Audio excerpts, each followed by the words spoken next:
cold at the touch, dead in the eyes, no signs of life no more. I put your love under the knife. Leave me to die here all alone. No signs of life no more, no. A crying dove may never fly.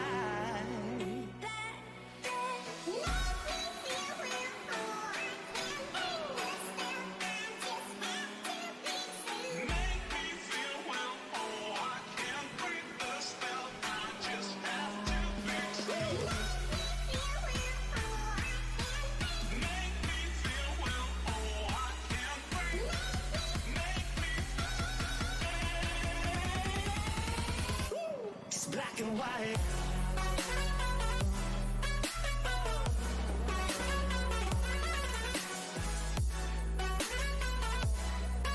Yeah.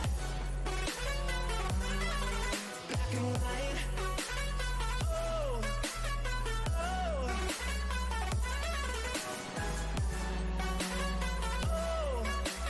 oh, oh. It's black and white.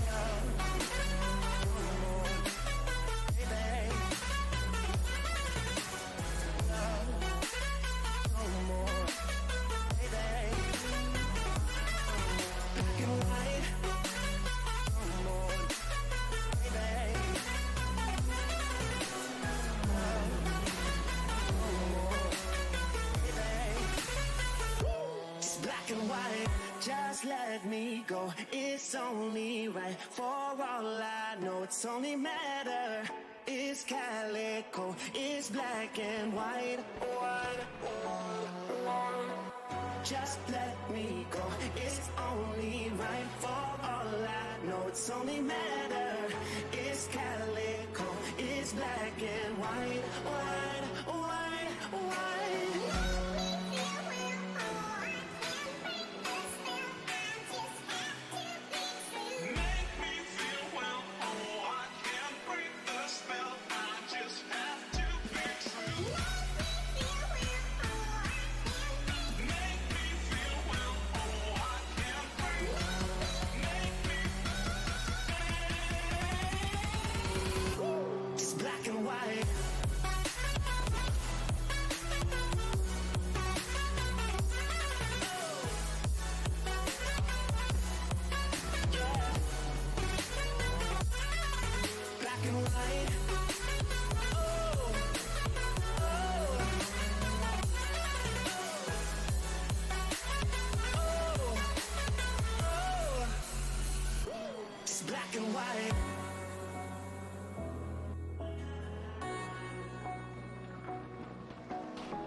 Black and white.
Well, good evening everyone, and welcome to the final 2 rounds of this championship of the World Touring Car Challenge, presented to you by Crest Autosport and NXTGEN Racing.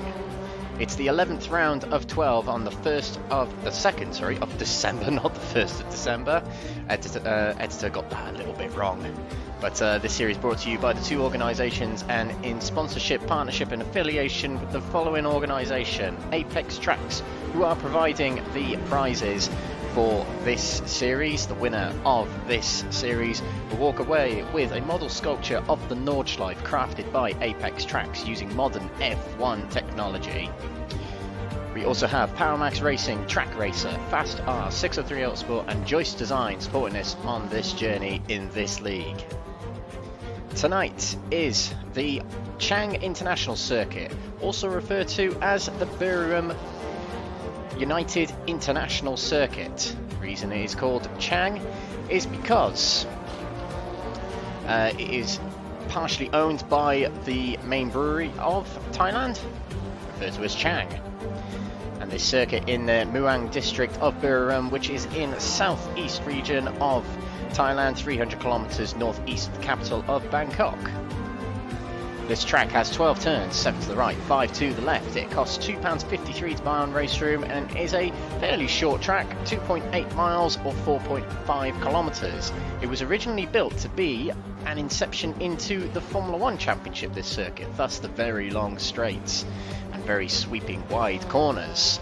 But it did host one round of the World Touring Cars, the Race of Thailand, in 2015, where the races were won by Jose Maria Lopez and Sebastian Loeb, the very famous rally driver if you're not aware of him. And he is giving us a tour off the track right now, just behind the graphic here.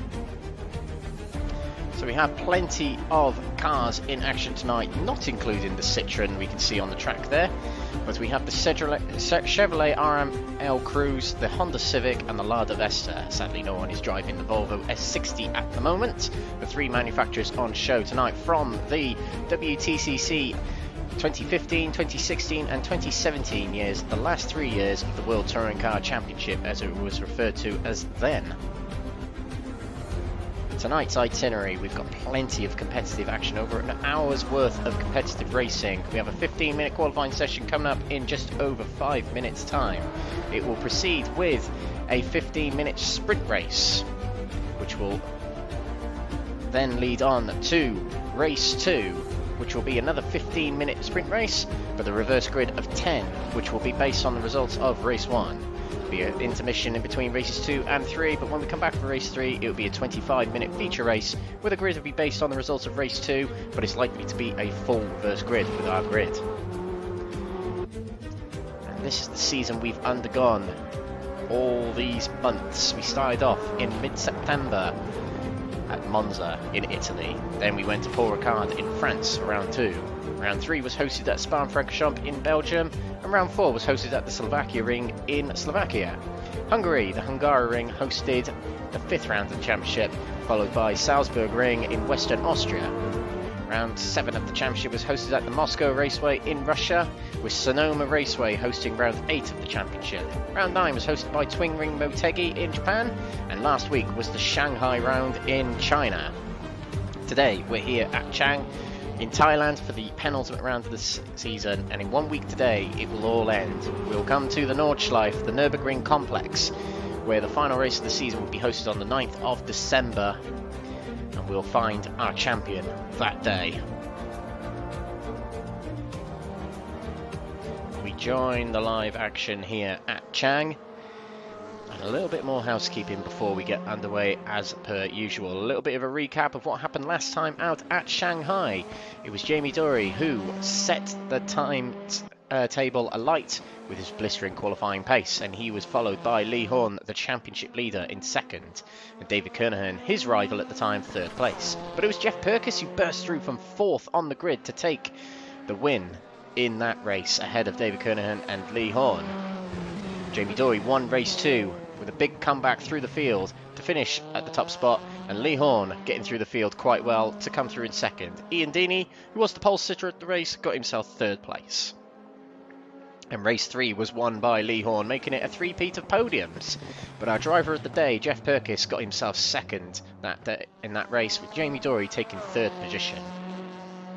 And what did it do to the championship standings? Well, it goes a little bit like this. And after today, all drop rounds will be implemented, applying to rounds 1 to 11, and that's it. They will then stick. We still have one more round, drop round to apply to these championship standings, but as it looks so far, it is Lee Horne at the top of the standings on 916 points. He leads Geoff Purkiss, who took over second in the championship from David Kernohan, who did have a retirement in the third race last time out. He drops to third position, but only 10 points behind Geoff Purkiss. And Jamie Dorey losing sight of the top spot, but still in with a chance. He's in fourth place.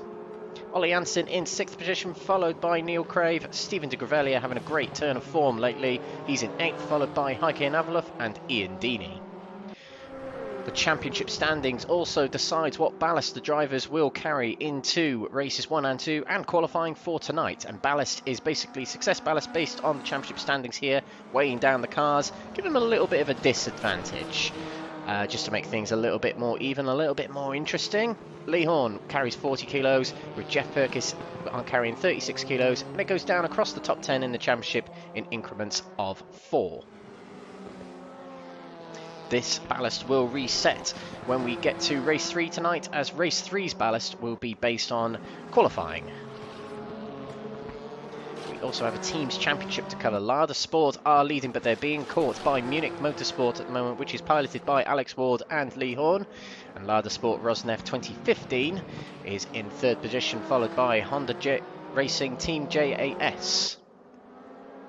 We also have the AM category championship to follow as well. And the top 3 in this will also take away a plaque, as well as the top 3 in the overall championship, the Pro Championship, as we will call it as well. But Ola Jansson continues to lead the championship in the AM category, and it is very much now a championship between himself and Steven De Greveleer, who has had a brilliant turn of form, as we've mentioned, in recent races, and is really catching up with that top spot. Good results in the last 2 races for Steven have brought him really into contention, and that's also with taking a car swap penalty at some point this season. Roy Plummer in third place. He is the defending AM category championship champion, but it's looking unlikely that he'll hang on to that title for this season. But there are 2 races still to go, and a lot can happen, and a lot probably will happen. So we've got the exciting chance to greet us for tonight's round. We've also got a lot of other events to look forward to, as well as next week's final round at the Nordschleife. We've also got a few other leagues to look out for. In the Crest Autosport circle, we have got the Indy 100, hosted next Wednesday on the 8th of December, the day before this RaceRoom finale, which is on iRacing. To take part in this event, sign up at crestautosport.com/IndyCar-series. It's broadcast live on Crest Autosport, commentary delivered by the Force Dynamics World Championship commentator Jake Sperry, and it is free entry. We also have the NXTGEN Racing MX5 Cup, which is starting next Monday, commentated by myself, and I'll be joined in the booth by Paul Walsh of NXTGEN Racing. He's their regular commentator. And it starts at Silverstone next Monday, so do tune in to the Crest Autosport TV channels and NXTGEN Racing TV channels to watch that action as it takes place. There's a lot of real life drivers, pro drivers, including Bobby Thompson and Mikey Doble, to grace us with their brilliant driving abilities in that series, as well as some folk from this series as well. We have Lee Horne and Jamie Dorey taking part in that series. It's going to be nice and exciting.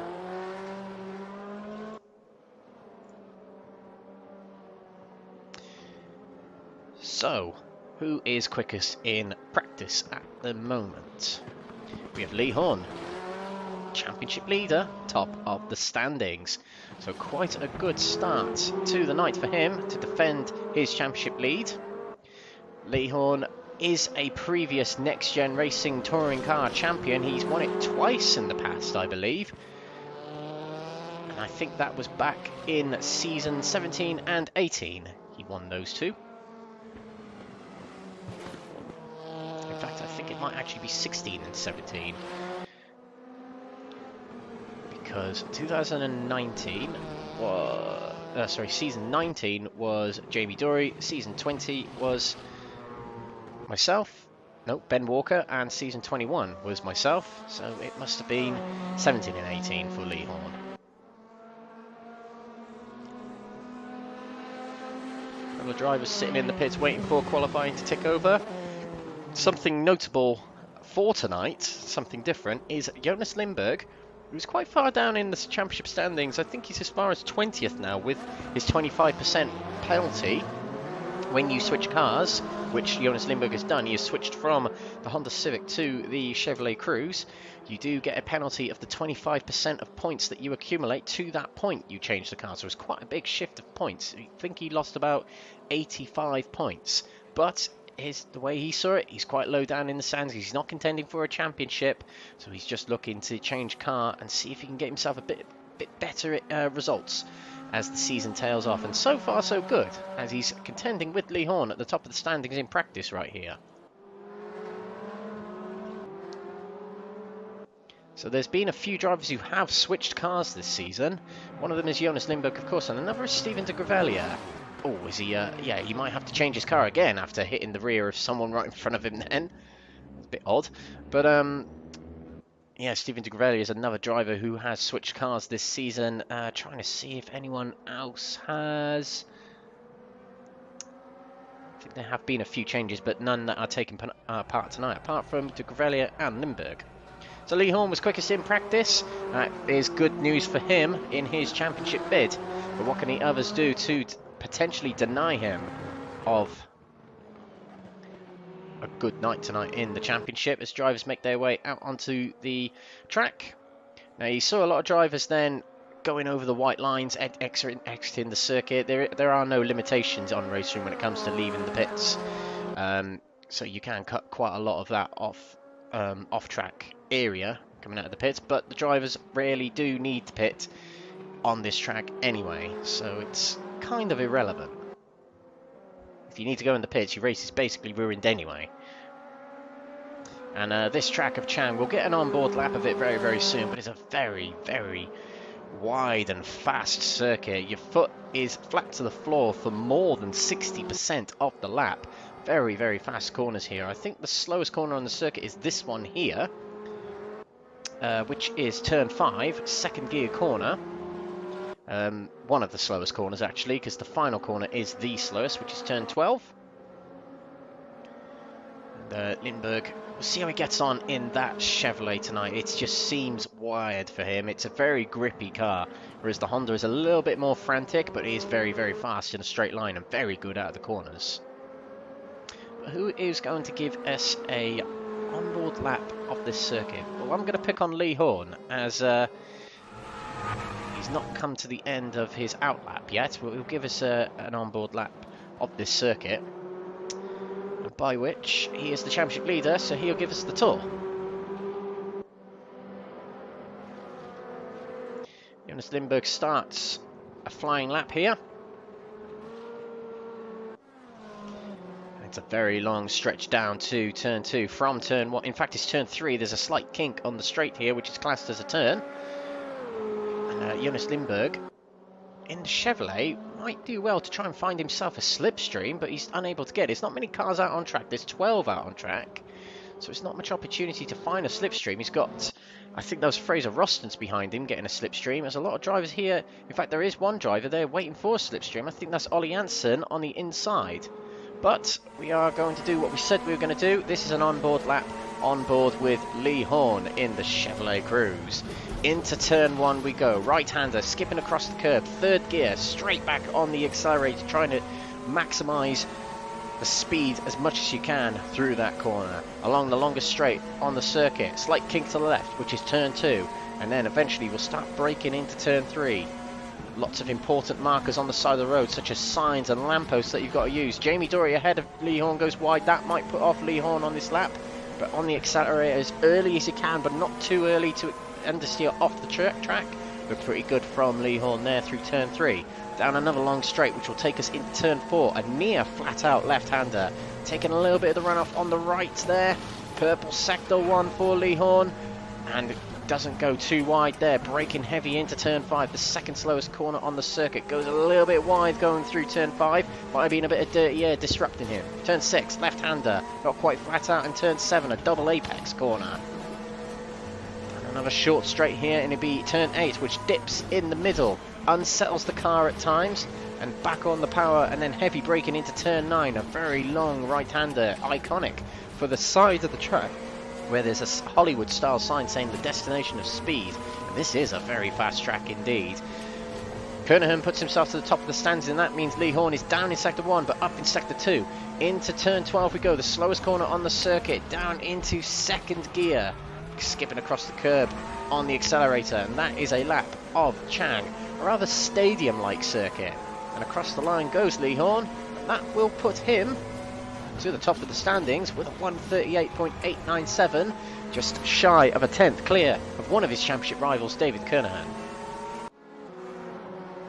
5 drivers at the moment, setting a valid lap time. Ola Jansson is in the pits. He's something's going wrong with him. He might well head back out on track soon, which he does now.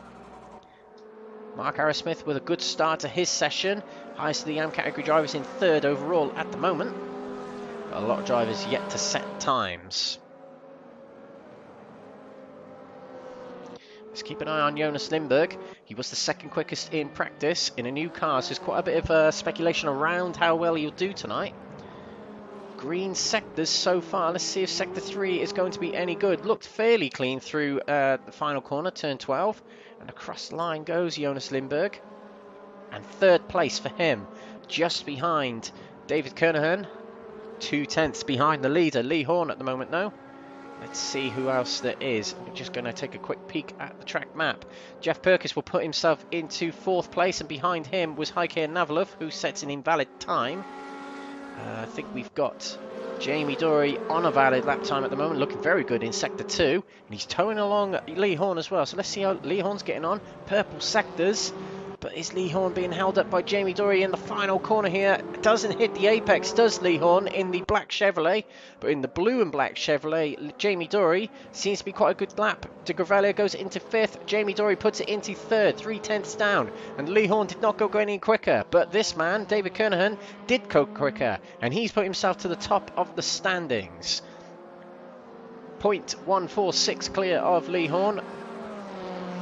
So we'll see what Lee can do. He's very, very much reliant on slipstream, is Lee Horne. Excuse me, because the Chevrolet really does lack down the straights. And there's quite a big gap in the air appearing ahead of Lee Horne, as there's a lot of drivers ahead, such as Mark Arrowsmith and Roy Plummer, I believe. So this will punch a bigger hole in the air for him. Let's see how David Kernohan's getting on this lap. Another purple sector. Sector 1, very good. Let's see how Sector 2 is going to get on. Approaching the end of Sector 2 very shortly. Kernohan did have what you could call a bad round last time out at China, as there's a swap in the standings. I think that's Geoff Purkiss putting himself up into 5th place. Kernohan outright fastest in Sector 2 as well. This is looking real good. Just one more corner, and it's probably the most difficult corner on the circuit. Turns into the corner, skips across the curb.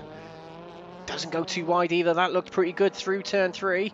And under the bridge we go. This will be a brilliant lap from David Kernohan by the looks of it. And he does go way quicker, 3/10 quicker than his previous lap time.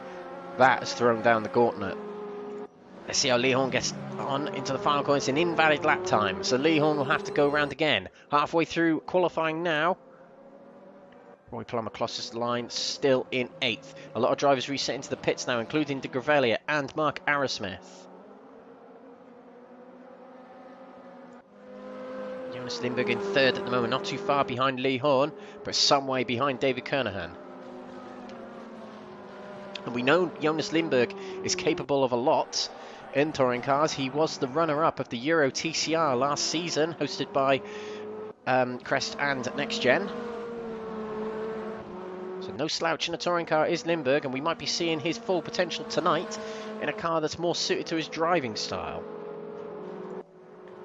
Oh, sideways through the corner there was Navalov. Personal best in Sector 1, but I don't think Sector 2 is going to be that good. Find out as he pulls over. That's No, he doesn't pull over. He's just taking a deeper line into the corner. It was an invalid time. Now, this track is quite strict for track limits. And we are seeing that already. 11 drivers have set a time, but there's a lot of invalid times happening out there. Lee Horne with a personal best in Sector 1. How will Sector 2 get on? He's got quite a gap to Jamie Dory, which will be better, in my opinion. Oh, as he runs wide. So does Jamie Dory. This might have invalidated his time. It definitely invalidated Jamie's. Whether it invalidates Horne's, it didn't. He just about got away with it. And it's an outright best in Sector 2. Purple means outright best. And he's got a big hole in the air, punched by Roy Plummer in the Lada. And Jamie Dory in the Chevrolet just ahead of him. Through the final corner. Very conservative through that final corner, I thought.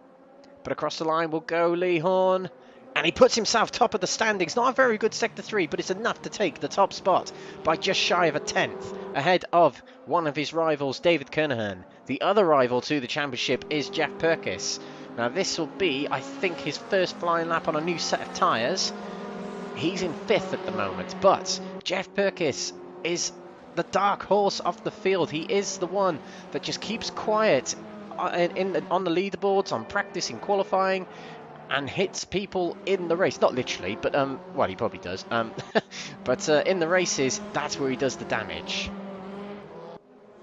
The only exception of absolutely demolishing the field when it comes to times in practice and qualifying was Moscow.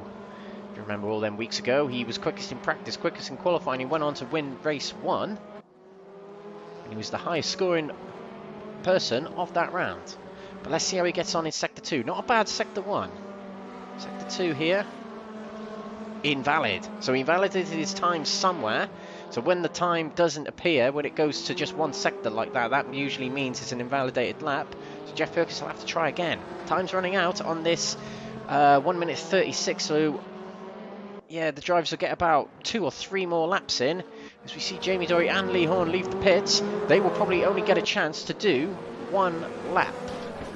So they've got to make it count if they want something out of this blast in qualifying now. Ola Jansson's still yet to set a time, and he's coming out the pits. He's put himself right in between the 2 next-gen drivers. Ola Jansson of Gavra Racing, he could do with keeping up with Jamie Dory and Lee Horne here. But Ola Jansson's struggling a little bit here. He needs to hang on to his AM Championship lead. And he's only going to do so by getting good results tonight, and qualifying will be a good start for 10. Highest of the AM category drivers in the server at the moment is Steven De Greveleer, but not by much. Just 2 thousandths ahead of Roy Plummer, and less than half a tenth ahead of Georgiadis in 9th. So it's real close between the AM category drivers at the moment. Let's see how David Kernohan's getting on. Outright best in Sector 1. This is real interesting between Kernohan and Horne. We saw it at Shanghai as well. It was real close between them two. But it was Jamie Dory who was the outright quickest in Shanghai in practice and qualifying.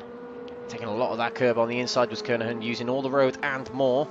And not very quick in Sector 2. Lost a lot of time.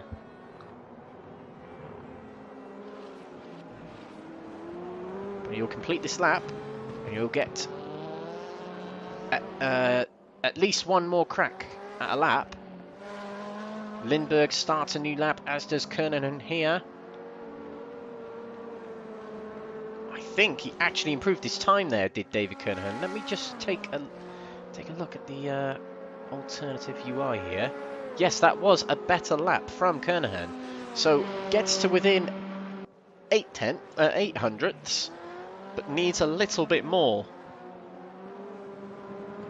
And on a track as fast and as wide as this, that can be picked up anywhere on this circuit. It could just be putting on the throttle a little bit earlier, braking a tiny bit later, or even the opposite, just taking it calm through a corner to try and let the car just flow through the corner a little easier, which you do need to do in these cars quite regularly. Fraser Austin's puts himself into 7th, getting himself up from, I think it was 10th place previous to this lap, so he gets himself in amongst the drivers up ahead of him. Let's see how Lee Horne's getting along. He's now towing along Jamie Dory, so he seems content with where he is. Let's have a look at David Kernohan. Fastest in Sector 1. That might have been too wide. That might have been his last chance gone. Let's see if David Kernohan can get a valid time. He was very wide there going through turn 7. No, it's turn 8. Bad guess, Alex. Oh, it's still valid, but it's personal best, but it's not so good in Sector 2. Now, that might be because the Chevrolet might be more suited to Sector 2. Lee Horne and Jamie Dorey, by the way, have reset to the pits. In fact, Lee Horne is off the track, and Jamie Dorey is reset to the pits. So it's all down to David Kernohan now. Jamie Dorey will have to settle for at highest 4. What can Kernohan do here? Goes quicker, but not enough. Oh, that's close. 58 thousandths of a second between Lee Horne and Kernohan here in qualifying. Very close indeed, and the top 6 have reset to the pits. So it's all down to the other drivers. And Fraser Rostance, it's not looking likely he's going to take pole or in fact go any higher than 7th. And this might just be a practice lap as he resets to the pits now. Steven De Greveleer might have a chance to complete this lap. But Sector 1 not good, not quick enough. Same for Roy Plummer, is not going quicker, so maybe the track is degraded a little bit at this point. Mark Arrowsmith is not going quicker. So De Greveleer has reset to the pits. Ola Jansson is leaving the pits, so that's it from Ola Jansson. No time going to be set from him. I wonder if he's having hardware issues, because he seems to be in and out of the pits quite a lot. Roy Plummer will come across the line and will not go quicker, will stay 9th. And Mark Arrowsmith will be the last car on track, but I have a feeling he won't be able to complete this lap. And that will be an invalidated lap anyway for Mark Arrowsmith as he finishes his session in style. So there's our grid for the first race of the night. Lee Horne takes pole position from David Kernohan. Jonas Lindbergh takes one of his best qualifying results of the season in 3rd. Jamie Dorey 4th, followed by Geoff Purkiss. Heike Navalov in 6th. 7th goes to Fraser Rostance with Steven De Greveleer 8th. Roy Plummer 9th. Anastasios Georgiadis in 10th. Mark Arrowsmith 11th. And Ola Jansson didn't set a time, but he'll go 12th. So there we go. That is qualifying over and done with. The drivers will go out for a little warm-up here. A chance to get acclimatised to the track in race conditions, but also to practice starts, which we see a lot of drivers do. A little bit of advertisement, housekeeping before, or while we wait for the race to get underway. We have the Indy 100 coming up in 6 days' time on Wednesday, the 8th of December. The Indy 100, the final round of our Crest Autosport IndyCar iRacing series, broadcast live on Crest Autosport TV. Sign up at crestautosport.com. Free entry, so do get involved if you love IndyCar racing and iRacing. We also have the MX5 Cup hosted by NXTGEN Racing starting on Monday, taking place at Silverstone National. On this is on iRacing, by the way, so do feel free to join in with some MX5 action. Previously hosted was the Legends Series on Mondays, which was commentated by us, but this time it's the MX5s, an equally exciting car. This is the penultimate round of the season. So,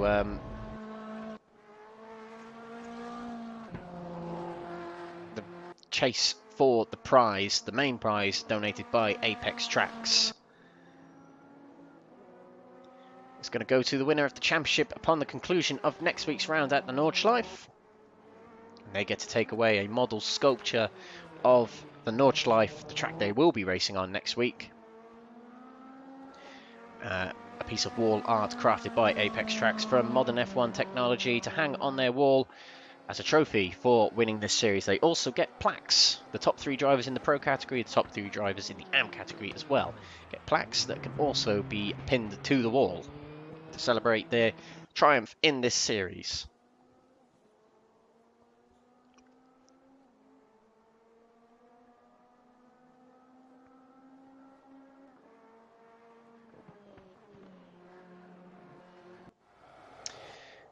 And here we go, we're lining up on the grid, and this is going to be the first race of the night of the World Touring Car Challenge, hosted by Crest Autosport and NXTGEN Racing. My name is Alex Everitt, on behalf of Crest Autosport TV and NXTGEN Racing TV. Welcome along to today's broadcast, today's events, the penultimate round of the championship. So please do give us a like, follow, share, and or subscribe from wherever you are watching around the world, on whatever device, whatever platform. It very much helps the channel if you do any of what I just mentioned, and also you can tune in next week for the final round of the championship.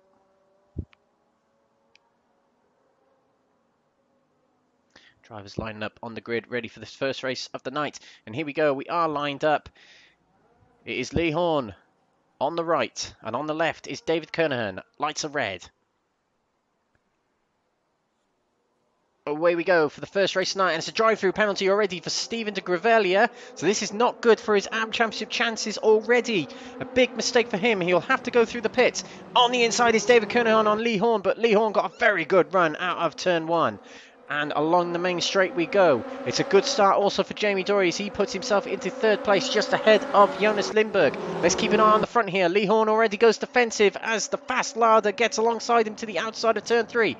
Into turn 3 we go. Late on the brakes is Lee Horne. Through the corner we go. He leads coming out of turn 3. Everyone gets through fairly safe and sound. Down the other straight we go. David Kernohan, very quick on the straights here.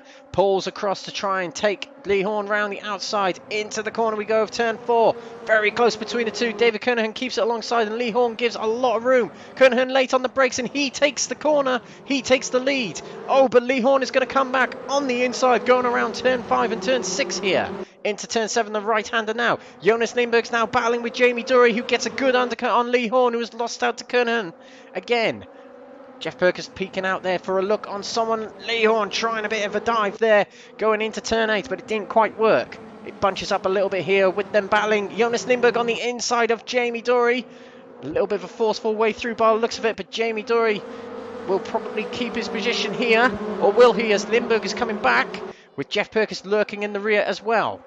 Into the final corner we go for the end of lap 1. Jamie Dorey very late on the brakes from Jonas Lindberg. Through they go. Good retake from Jamie Dorey there. Didn't let the contact bother him, and he carries on to take the position. Slow down penalty for Steven De Greveleer, but he takes to the pits to serve his drive-through penalty. Through turn 1 we go.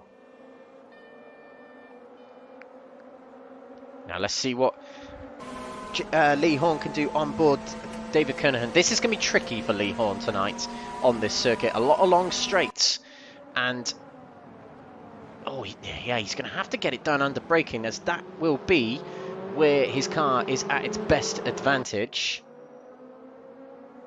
But down the straight, he's just going to lose that Lada.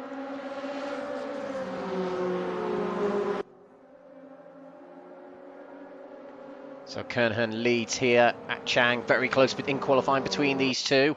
Kernohan goes a little bit wide off track. Lee Horne very late on the brakes, has to stamp on them a little bit more to stay behind David Kernohan and not make too much contact.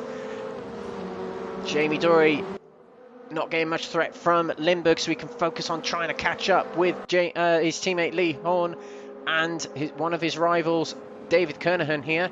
Jamie Dorey needs a big night here, as he needs to get his championship back into good order. With drop rounds, it could well put his place back in the championship fold. Oh, as David Kernohan took a late apex into turn 10 there.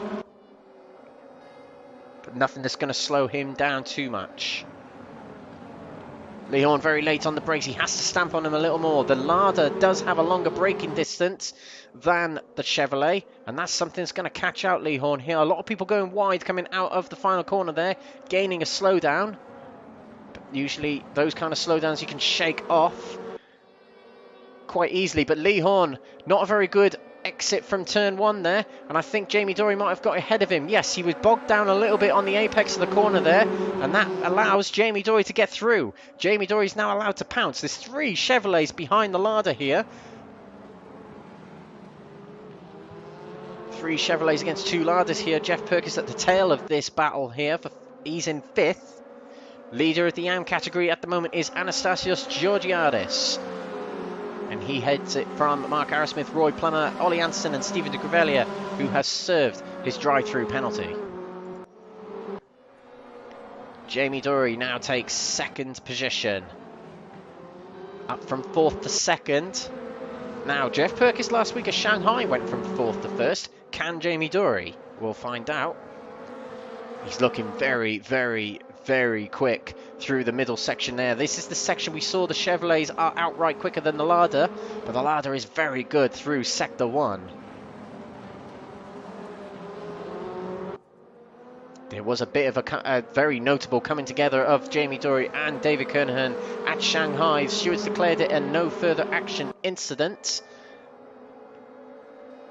I wonder if there's a little bit of, looking at each other either through the windscreen in Jamie Dorey's point of view and in the mirror of David Kernohan's point of view, and a little bit of remembering of that event at Shanghai. But it'd be one trying to best the other on track, I'm sure.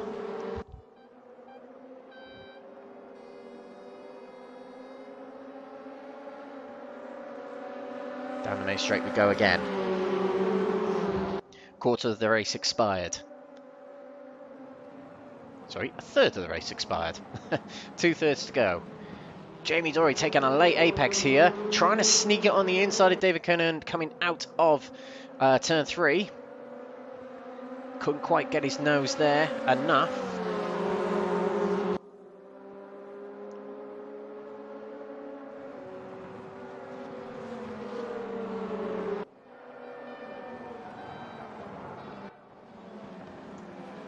And getting very, very close back here is Jonas Lindbergh. It's good to see him contending at the top again. He struggled in that Honda.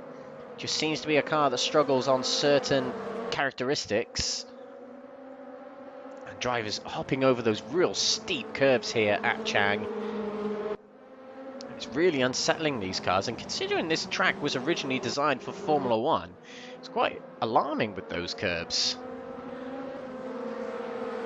Lee Horne right on the rear of Jamie Dorey. Is he going to go for a move? Is he going to push him along?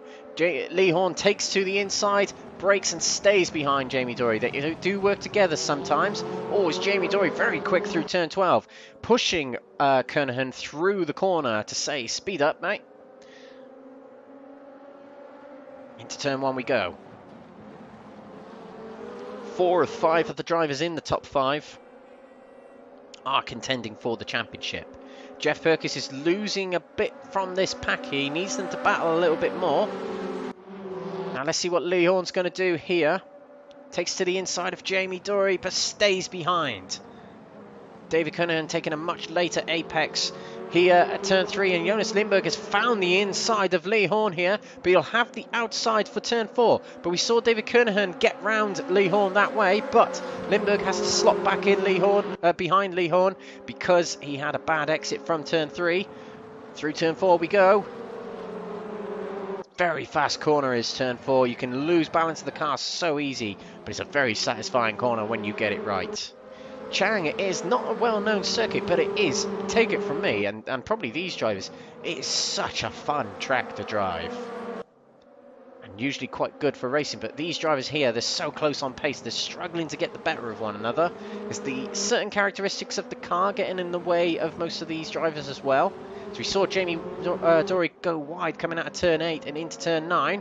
He's taken a lot of speed through these corners, trying to take a little bit of extra curb here and there to try and get a good exit from the corners. He needs a good exit to keep up with that ladder.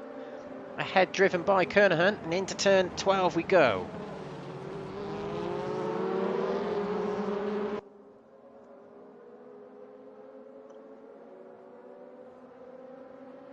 Bit of a battle back there as well going on between Heike Navaluf and Fraser Rostance. Quite close between them two. Both driving Hondas.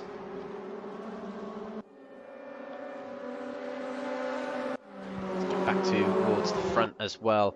No moves just yet. We also have Anastasios Georgiadis battling with Mark Arrowsmith. The Hondas this might be a struggling track for the Hondas, as they're from 6th downward to 10th. Ola Jansson has made his way past Roy Plummer at some point, and he's trying to catch up with fellow AM category drivers ahead. Mind you, Ola Jansson's battle is mostly with Steven De Greveleer, and at the moment Ola Jansson is ahead of him, so he won't mind that so much. It'll be the other races in the night he'll focus on. But it's a reverse grid of 10 as well, so Ola Jansson is in the prime position to jump his way to the top of the grid and get further ahead of Steven De Greveleer.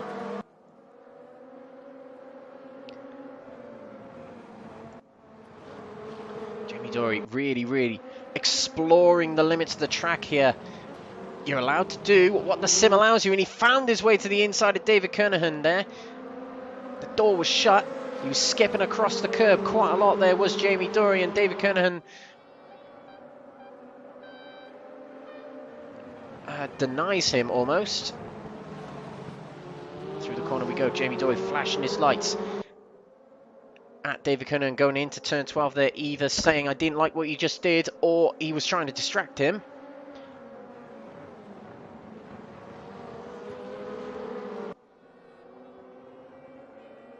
Turn 1 and turn 5 on this track are corners you really have to get right. You can lose so much time braking too early for those corners, or not accelerating early enough and not getting quite the right racing line. It's a track that really does detriment your lap time if you don't get something quite right. And speaking of not getting something quite right, Lee Horne has got the undercut on Jamie Dory here as he went wide going into turn 3, but he stays ahead. But with that happening, it's allowed Kernohan to get away in what is definitely the strongest sector for the Lada.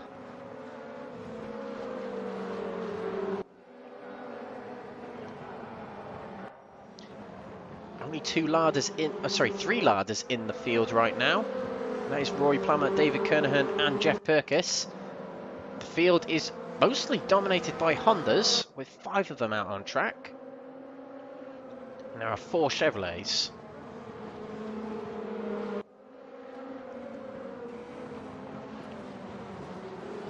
And now as the tyres degrade and it gets towards the final phase of the race, you see a lot of drivers taking different lines now, trying to get themselves back up into contention with other positions. It splits up a little bit, arguably just a little bit, between these drivers. Jamie Dory hopping over the curb to try and get a wider berth into the corner of turn 12. Goes a little wide coming out of turn 12, and most of those drivers up here got slowdown penalties just then. We've still got Fraser Rostens battling with Heike Navalov. We've still got Mark Arrowsmith battling for top honours in the AM category. And reverse grid pole at the moment going to Ola Jansson, as it is reverse 10 for race 2 grid. Jonas Lindberg in the white and red Guerrieri Chevrolet has dropped off a little bit from Lee Horne and Jamie Dory. Technically now Lindbergh and Dory are teammates, as they're both in Campos Racing. There is a team's championship based on the liveries of these cars, so technically Lindbergh and Dory are teammates, but there's a lot of clans, shall we say, amongst these sim racers. Lee Horne and Jamie Dory, of course, representing NXTGEN Racing. We've got Heike Navalov, Ian Deeney and Ola Jansson represent Gavra Racing.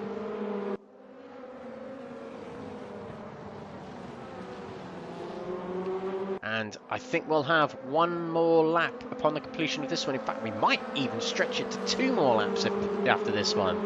I think Kernohan will get to the line in time to make it another 2 laps, which will take us to 10 laps. Dory going very wide, coming out of turn 12 there.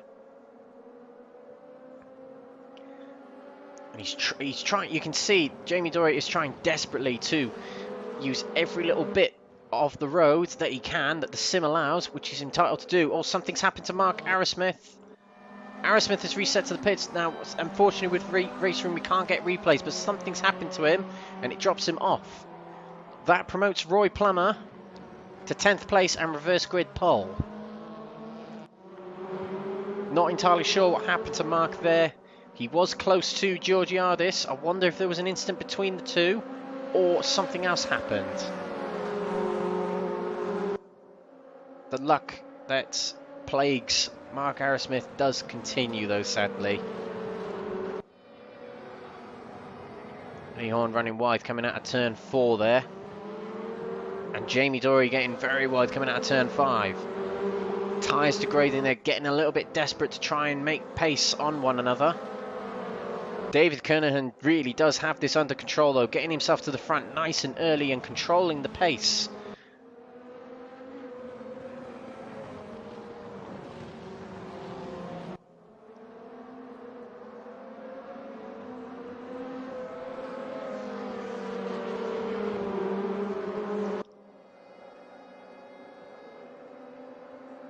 It's the final corner. And this should be the final lap of the race next. 7-6, always close. But yes, we get another lap here, only by 3 seconds. So one more lap, Kernohan has to hang on ahead of Jamie Dory. It's split up by about half a second between each of the top three. Lindbergh and Perkis have dropped off from this head pack here. Anastasios Georgiadis is leading of the AM category. He's fourth in the AM category standings coming into tonight.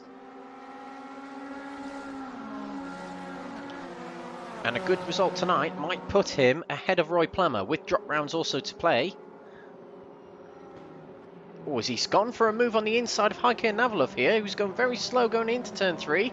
And Georgios could make another position here, which he does. Into 7th place he goes. A very slow running Navalov there, not entirely sure what's going on. Georgiadis picks up another place, and that's more points for him, as the AM category championship is based on the overall finishing places rather than their own category. So every position they pick up in the race gets them points in both the overall and the AM category championship specific. But you can see at the top the time is expired, which means we are coming towards the checkered flag moment of this race, and David Kernohan took the lead very early on in this race and has led it from there. It's another win on the board for Kernohan, who gets himself his 4th win of the season and what will be his 10th podium of the season. He crosses the line. David Kernohan takes race 1 here at Chang for the penultimate round of the season. Jamie Dory takes 2nd position from 4th on the grid. Lee Horne drops from pole to 3rd in that race. And Jonas Lindberg with one of his best results of the season, although he's had a win already this season. But a much, much bigger improvement takes into 4th. Geoff Purkiss rounds up the top 5. Meanwhile, Roy Plummer comes across in 10th, and he will take reverse grid pole position for race 2.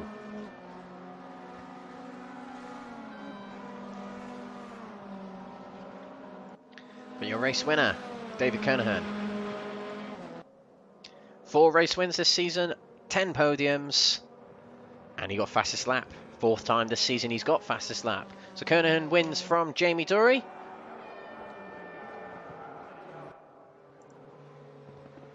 And Lee Horne in 3rd, followed by Jonas Lindbergh, Geoff Purkiss, Fraser Rostance, Anastasios Georgiadis, Heike Navalov, Ola Jansson and Roy Plummer finishing 10th and getting reverse grid pole. Steven De Greveleer takes 11th after his drive-through penalty, and a DNF sadly for Mark Arrowsmith.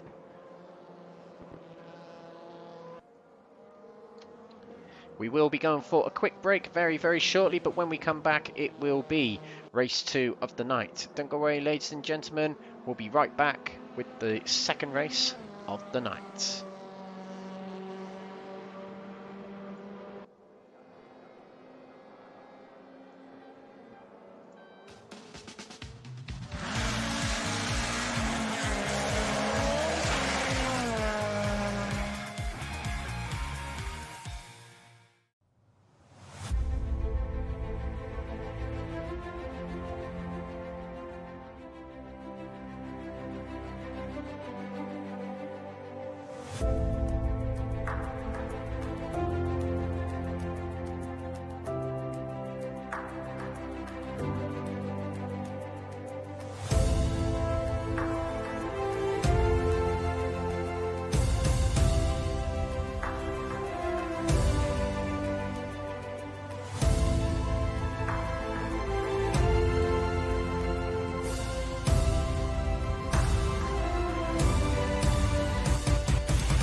The GP Box is an online marketplace for motorsports merchandise and memorabilia. Browse for a whole range of motorsports products in all forms of motorsport. Take Formula 1 for example. There is a whole section dedicated to Formula 1 products from your favourite drivers, cars, teams or tracks from all eras of Formula 1. There are more series available, including WRC if you are a rally fan. You can even search for your favourite form of motorsport to see what products they have in your favourite forms of motorsport. Or, if yourself are a retailer in motorsport, you could set up your own shop within the GP Box to open up your products to a much bigger motorsport audience. Find out more at thegpbox.com.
Welcome back everyone to RaceRoom, to the World Touring Car Challenge hosted by Crest Autosport and NXTGEN Racing. We're here at the Chang International Circuit, aka the Birmingham United International Circuit. Race 2 coming up very, very shortly, and we will remind you of what the grid will be for this race.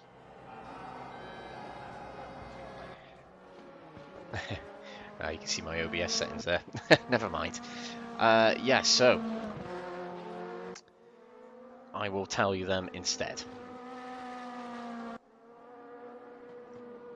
Good old RaceRoom not being able to track back results.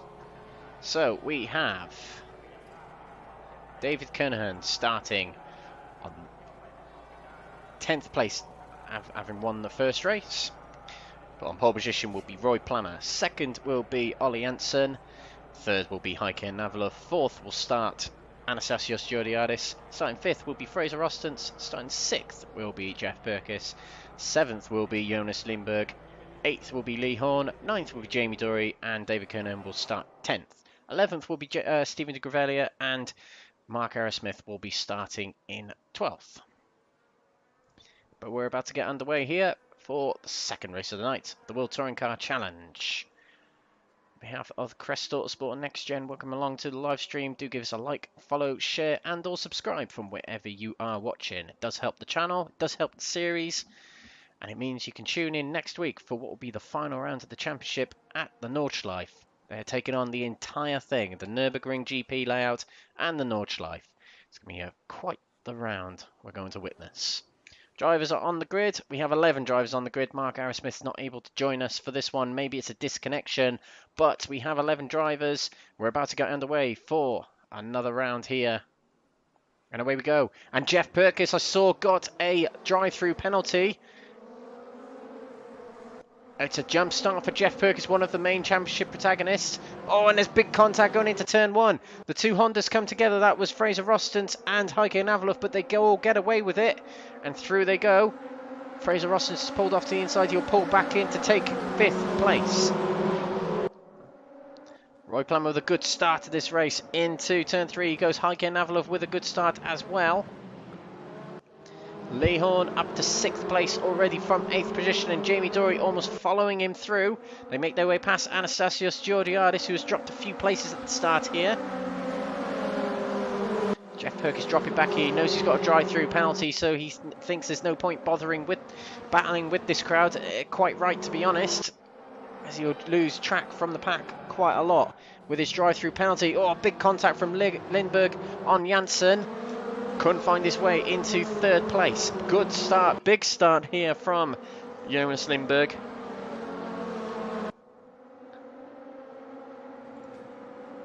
Here we go into turn 8.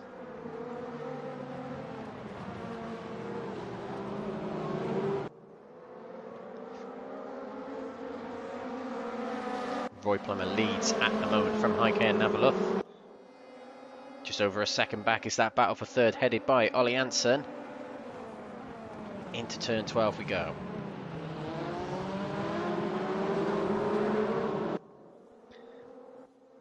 Jamie Dory in 7th place here behind Lee Horne. And their focus would be trying to get away from David Kernohan. They lost points to him in the first race. Oh, as Lindbergh was crept up on by Fraser Rostens, who found the inside, but the door was closed almost instantly into the corner, and this has allowed Lee Horne to pounce and catch up on the 2. Fraser Rostens takes to the inside to attempt a move on Jonas Lindbergh. Going into turn 3, he finds the inside and through he goes. Excellent move from Fraser Rostens, and now Lee Horne is trying to find his way on the inside of Lindbergh. Not to be by the looks of it. Rostens goes across to defend from Lindbergh straight away, but the Honda is outright quicker on the straights. That was, I thought, a very good move from Fraser Rostens, considering the Honda does struggle in the corners. Rostens very slow going through 4, and that allows Lindbergh to get back up the inside for 5, and he does. A little bit of a mistake coming out of 4 for Fraser Rostens. Oh, and he's going to be a little bit upset going through here of turn 7, and that slows things down a little bit. Lee Horne and Jamie Dory backed up behind him, as well as David Kernohan. Lee Horne takes it to the outside. They both keep it on the track. Oh, and Rostens understeers a little bit under braking. Lee Horne undercuts, and through he goes into 5th position. This is good for Lee Horne. It means he can leave behind David Kernohan and Jamie Dory, his championship rivals, and focus on the drivers ahead. Roy Plummer leads another lap here, and he's going to be welcomed for company with Navaluf, as there's only about 3/10 between them. Geoff Purkiss takes to the pits to serve his drive-through penalty. On lap 2, he's allowed to serve it within 3 laps.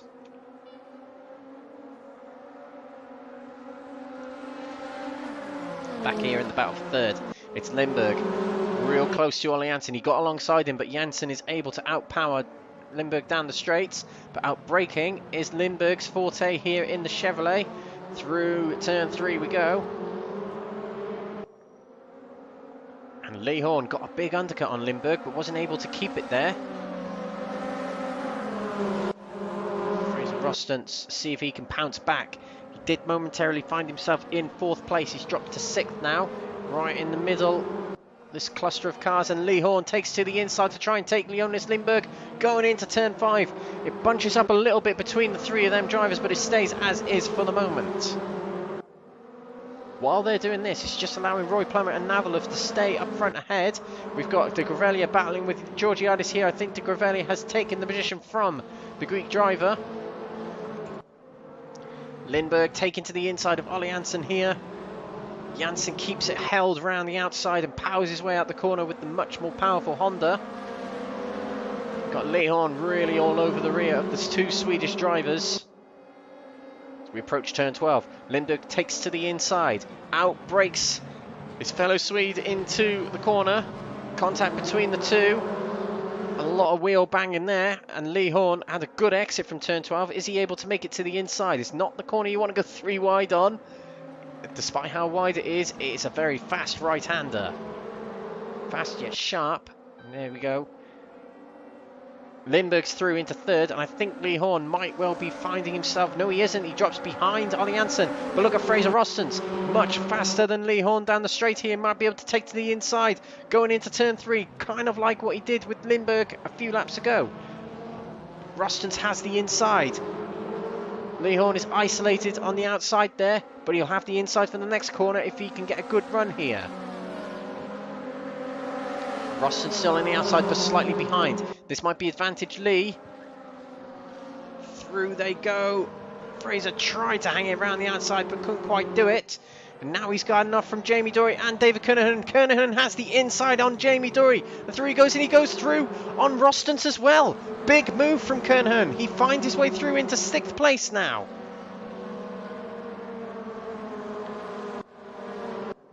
Jamie Dorey still trying to find his way past Fraser Rostons. We've got Lee Horne trying to get alongside Ola Jansson there. Dorey is through on Rostons, and now Horne is going to be through on Jansson. Yes, he is. He snuck his nose on the inside and he was able to keep it there through the sequence of corners then. Into 5th he goes. Jonas Lindberg is doing very well up in 3rd. He's broken away from this pack and now he can focus on trying to catch up with Roy Plummer and Navalov up front, who are not battling, so they're not losing much time relative to themselves. But are they going to be caught by the fastest drivers evident from race 1 qualifying and practice, who are now behind? Kernohan now has to pounce on Ola Jansson, the pole sitter for this race. Out of turn 1. Had a very good exit, did David Kernohan.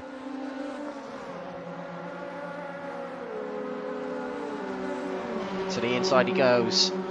The much more advantageous line through turn 3, and there's been a swap of positions. Roy Plummer now takes back Navalov, so it did momentarily swap, and now it's switched back to Roy Plummer ahead. Jansson and Kernohan are still side by side, and now Kernohan gets ahead of Ola Jansson. Into 5th place goes Kernohan, and he has dropped away from Lee Horne through all that battling with Jansson. The top 2 battle here. Roy Plummer versus Navalov. Navalov really had to stamp on the brakes there to avoid hitting the rear of Roy Plummer. Through we go. The middle complex, approaching turn 8 now. Lindbergh is catching up. He's within a second of Navalov. 1.2, 1.3 away from Roy Plummer.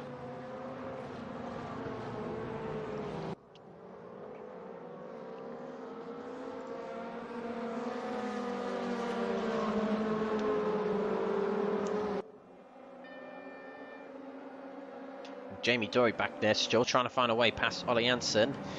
It's the problem with that Chevrolet. It's difficult to overtake with it because the Honda and the Lada are just able to pull away. So it's tricky to find the points in the corners or what corner on the track to get that move done.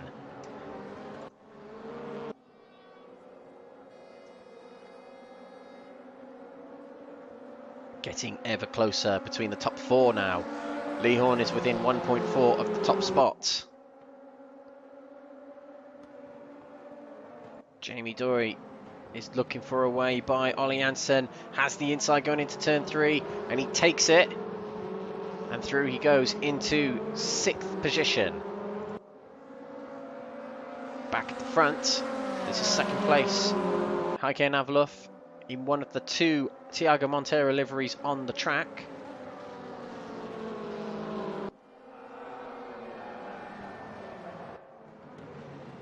Oh, and a bit of an outbreak there by Navalov, trying to avoid Roy Plummer, who checked up a lot. Checks up again. Lindbergh has just been given a wild card here. 2 places in 1 there.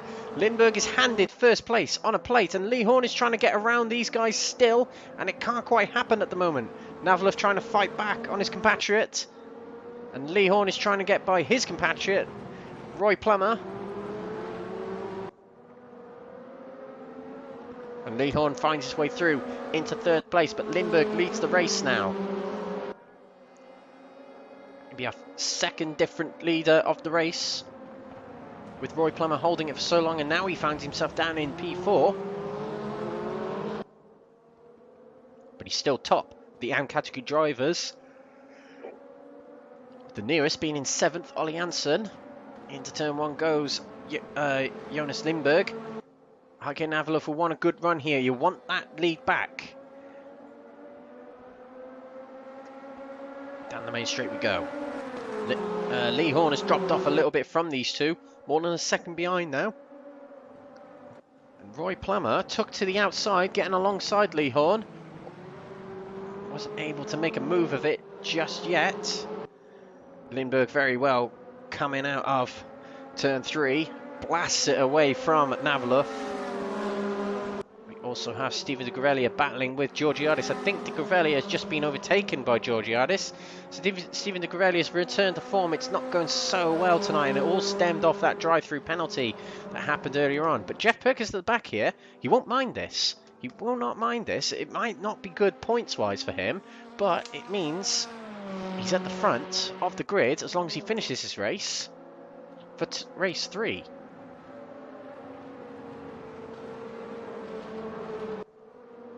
Navlov going very wide, coming out of turn 8. And he's dropping away a little bit from Lindbergh, who's having a real good lap here by the looks of it. Lee Horne will be happy with this. His championship rivals are all behind him.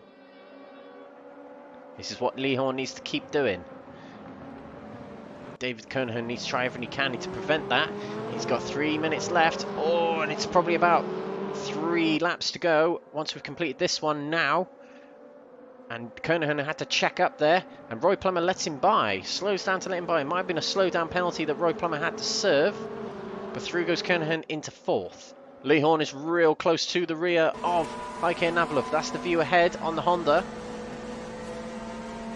But the Honda is stretching away ever so slightly down the straights here. Oh, a bit sideways there for Navlov. Heading into turn 3. Lee Horne right on the rear of that Honda. Lee Horne needs to time this right. The more time he spends behind Navlov, the more Lindbergh's going to pull away.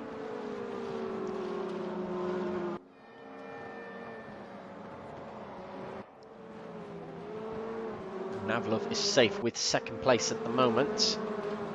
But this is the part on the track where Lee Horne and the Chevrolets are very, very quick indeed. We've also got Jamie Dory looking to get by Roy Plummer very soon. Into turn 8. Jamie Dory does like an undercut, and he's going to try here, but this is a regular overtake, braking on the inside into the entry of the corner, and through goes Jamie Dory into 5th place.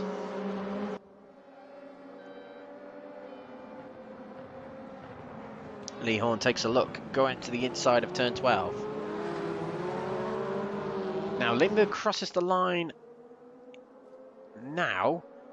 This might actually be the final lap of the race, as we see Lee Horne on the inside of Heike Navlov.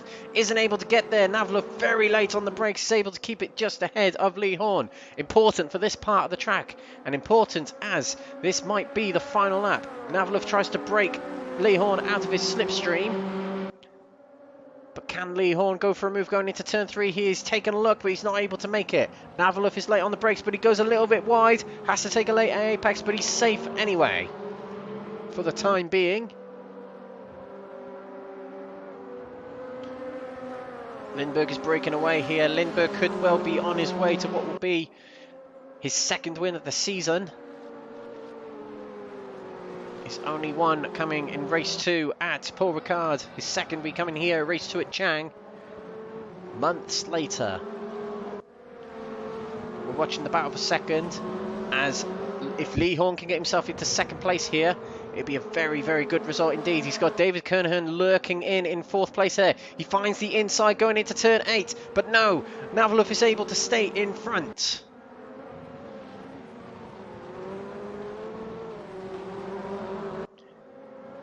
Running out of time is Lee Horne. The final opportunity is going to come at turn 12. We will have to switch to our race leader, eventual race winner. Horne is going to look to the inside, but he's not going to be getting it.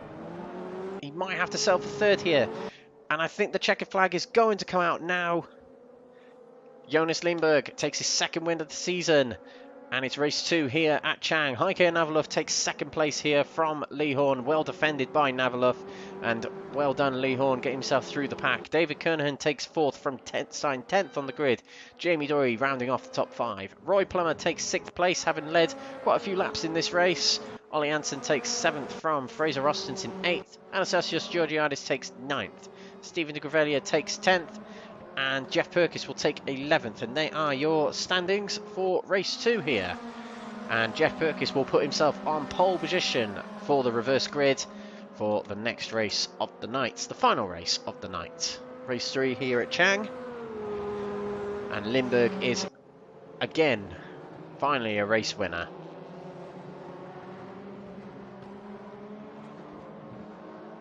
So there we go, everyone. That was races 1 and 2 of the World Touring Car Challenge here at Birmingham Raceway. We're just going for a quick intermission now, and when we come back, it will be the third race of the night, the 25-minute feature race. We'll be back soon. Don't go away.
The GP Box is an online marketplace for motorsports, merchandise and memorabilia. Browse for a whole range of motorsports products in all forms of motorsport.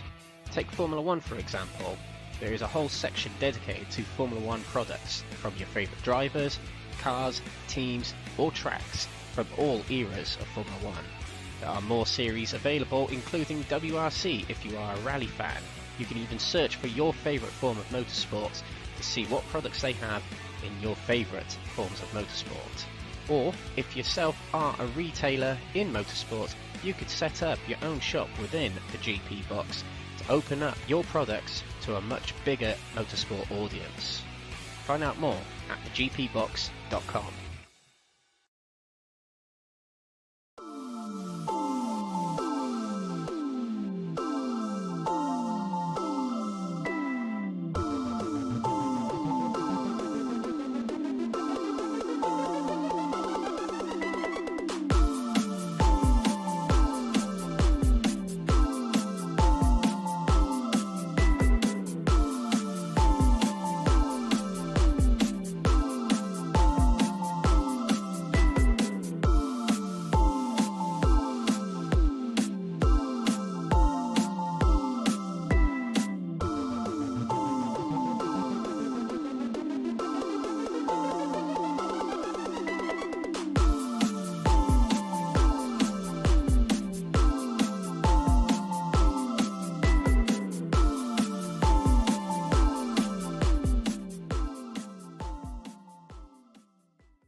The GP Box is an online marketplace for motorsports merchandise and memorabilia. Browse for a whole range of motorsports products in all forms of motorsport.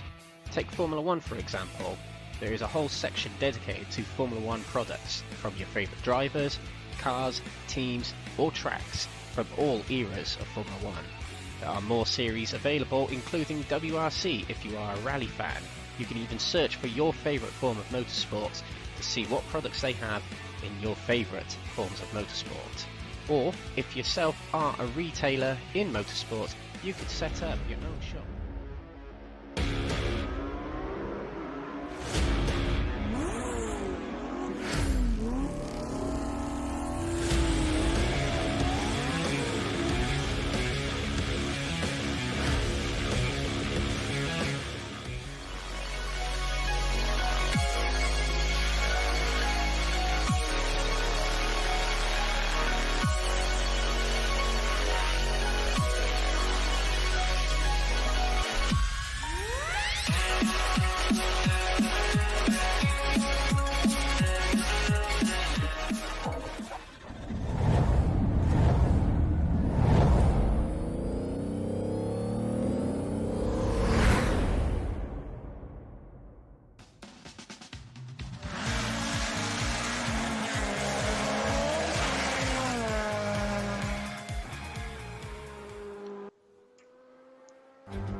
Welcome back everyone to Birmingham United International Circuit in Thailand. This is the World Touring Car Challenge round 11 in the Thai country in Eastern Asia.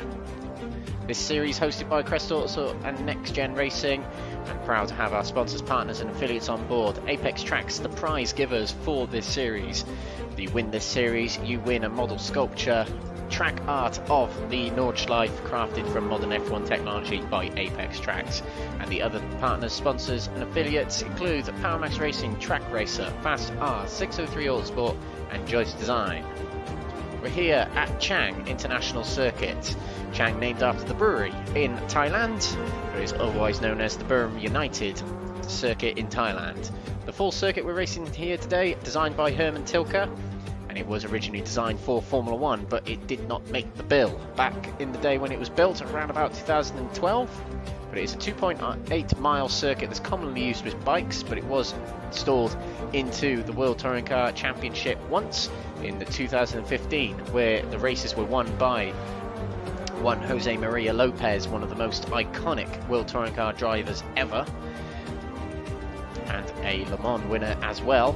But as well as that, 9-time World Rally Champion Sebastian Loeb won a race here at Chang back in 2015. Has 12 turns, not many turns granted, but very long straights as well, and it is quite a fun track to drive. Take it from me and take it from these drivers we're watching tonight.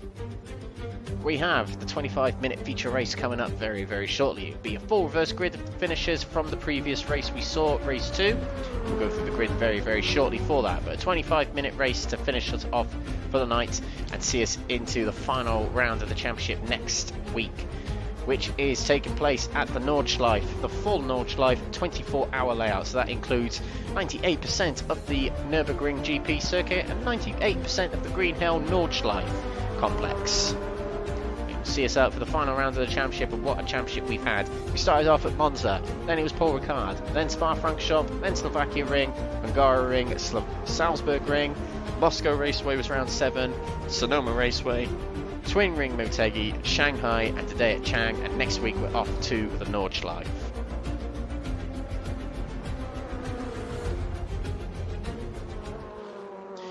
We joined the live action here, and we've got a little bit of time to kill actually, so a little bit of promotion before we get underway. Again, a thank you to our sponsors Apex Tracks for supporting the series, supporting all the Crest Autosport series, providing the prizes for all of them going on. We have prizes going to the Assetto Corsa League, the RaceRoom League we got here, the iRacing League and the Dirt Rally League we've got going on. The winner of this championship will walk away with a model sculpture of the Nordschleife wall art to hang on to their wall, crafted from modern F1 technology, crafted by Apex Tracks. So a huge thank you to them for providing the prizes for this series and next season for pretty much the majority of the year, Apex Tracks are going to be providing the prizes for our main leagues next season. So a huge thank you for them for signing on to stay on as our main sponsor here at Crest Autosport. But also what's going on in Crest Autosport RaceRoom League, Crest Autosport Leagues and NXTGEN Leagues, starting very soon. In fact, next week is the final round of our IndyCar Championship. The Indy 100 takes place on Wednesday the 8th of December from 7 o'clock GMT 0, which is UK time. It is broadcast live on Crest Autosport TV with commentary delivered by Jake Sperry, who is the Force Dynamics Dallara World Championship commentator. Sign up at crestautosport.com/IndyCar Series. And also starting on Monday, will be broadcast to this channel, will be the NXTGEN Racing MX5 Cup. And that'll be starting at Silverstone next Monday, the 6th of December. Plenty of pro drivers involved in it, including Bobby Thompson and Mikey Doble, regular favourites of the NXTGEN Racing Monday League. And there's a lot of drivers, in fact there's a few drivers from this series who are taking part, including Lee Horne and Jamie Dorey, and you may well be familiar with him on this channel, Ollie Peters, who contends in our IndyCar League, and he is our team driver, and of course William Foyle, the DTM champion back in early 2021. He'll be taking part in the league. So do tune in on Monday to watch the MX5 Cup starting at Silverstone National. A very small but fantastic racing track with such brilliant cars as well. So it's going to be a very exciting night at Silverstone, that's for sure. Here tonight we've got the World Touring Car Challenge, and after tonight all drop rounds will be implemented. There's 2 drop rounds that these drivers get, and they will be applied to rounds 1 to 11. So there is a drop round applied already, but it will must be deleted and reapplied, but applying to the entirety of the season to this point. Nordschleife next week will not count as a drop round.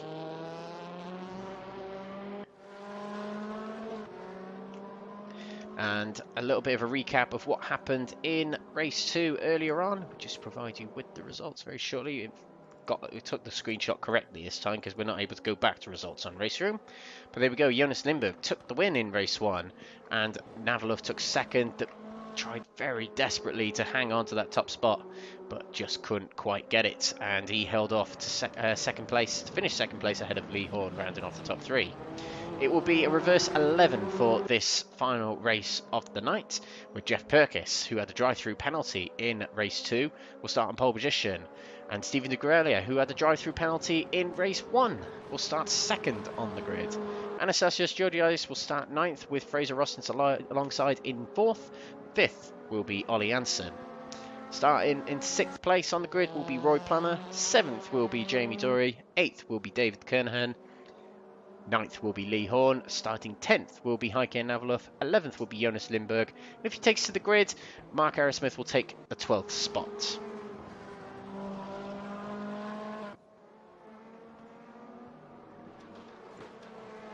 As we mentioned, one more round left after this is 3 races at the Nordschleife next week. And to be honest, if I think about it right, we might only get around about a total of probably 7 laps next week.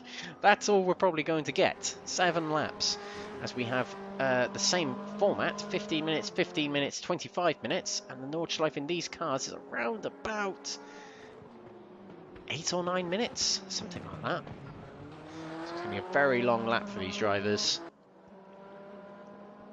and slightly longer races in actual fact.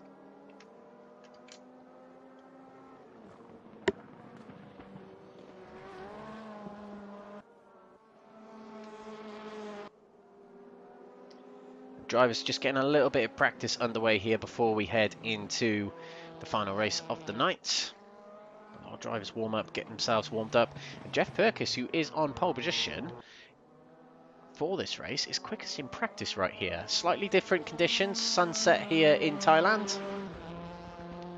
We are about 300 kilometers northeast of the capital of Bangkok. We're in the eastern region of Thailand, not too far away from the border with Cambodia, which is just south of Chang here, about 100 kilometers south. And running out of facts here about Thailand and Chang. But Chang was designed by Herman Tilke in around about 10 years ago. It was first started the designing process. Herman Tilke designed this track, and it was originally intended as a Formula 1 venue. That's around about when the hybrid era was announced, so it was partially due to that it was called a halt. Of course, Formula 1 taking a key interest in street circuits right now, one of them being this weekend, which I don't agree with, the fact they're racing in that venue, but hey-ho. But yeah, Thailand missed out on hosting Formula 1, which probably would have, with Alex Albon of Thai heritage being involved in Formula 1, would have been quite interesting to see him racing here. But it just wasn't meant to be. But it did host the World Championship, it hosts the MotoGP every now and again, and it did host the World Touring Cars once, as we mentioned, in 2015.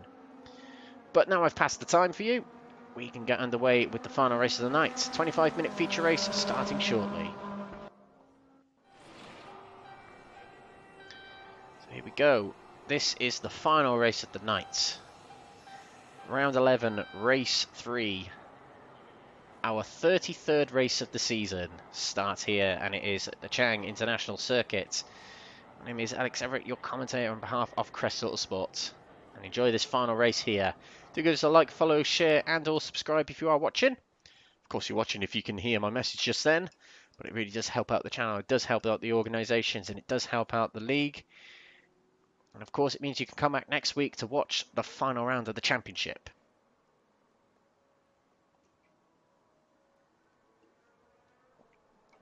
Geoff Purkiss starts on pole position. And the drivers are lined up on the grid. We do have all 12 drivers. On the right is Geoff Purkiss. On the left is Steven De Greveleer. The lights are red. Away we go. No jump starts, thank God, in this race. And away we go. Geoff Purkiss gets a very good start. Steven De Greveleer will try to defend the inside going into turn 1. Oh, and he goes a little bit wide. And that'll give him a slowdown penalty, as it will for Geoff Purkiss. And Georgiadis was not allowing De Greveleer back onto the track there. But De Greveleer carries on in second place here. Geoff Purkiss breaks away. To be honest, he's probably the favourite to win this race, as the other drivers have to find their way through the grid. But it's actually a very good start for Jamie Dory and Lee Horne here in 5th and 6th already. Steven De Greveleer drops behind Anastasios Georgiadis and Fraser Rostance. Georgiadis puts himself into second place. It's been a decent night for him in the AM category. Top of the AM category in race 1.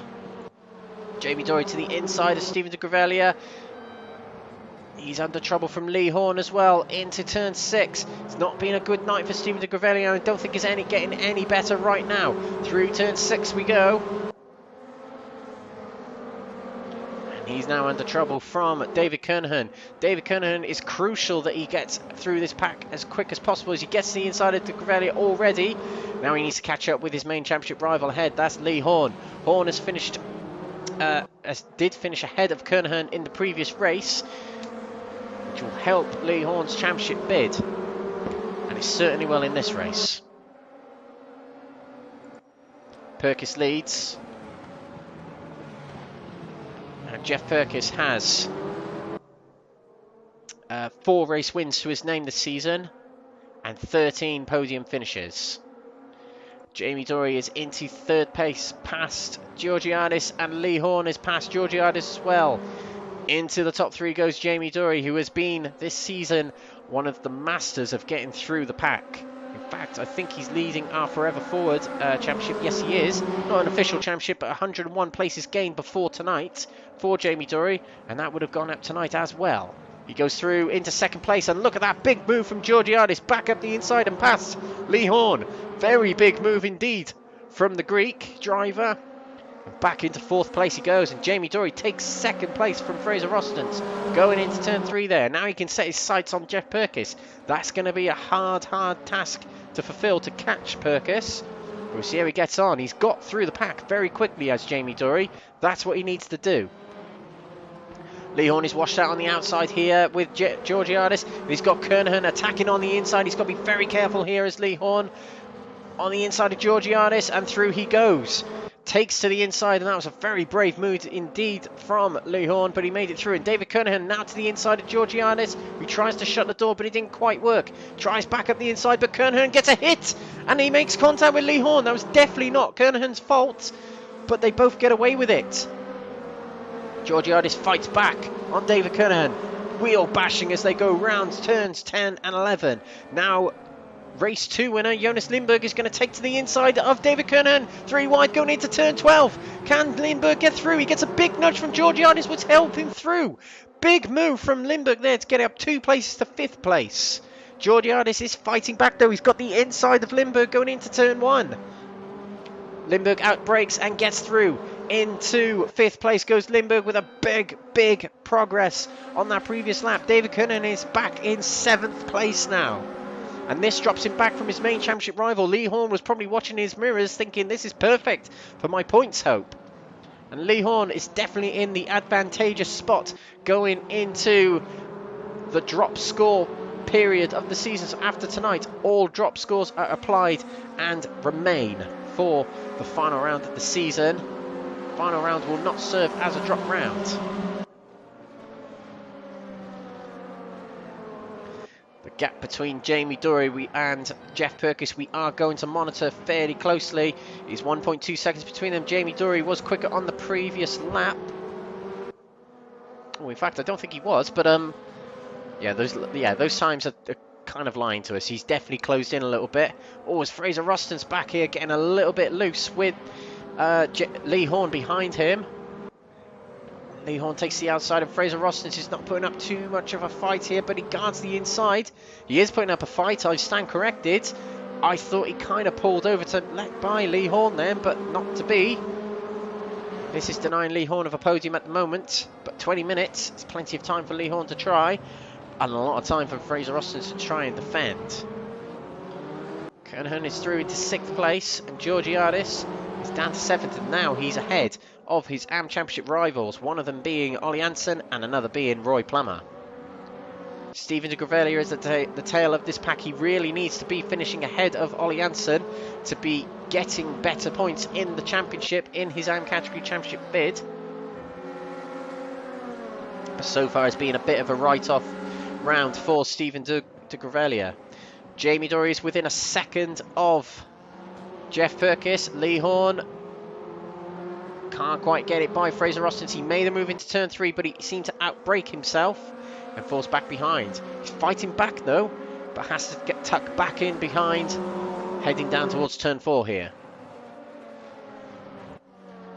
Jamie Dory much quicker than Geoff Purkiss.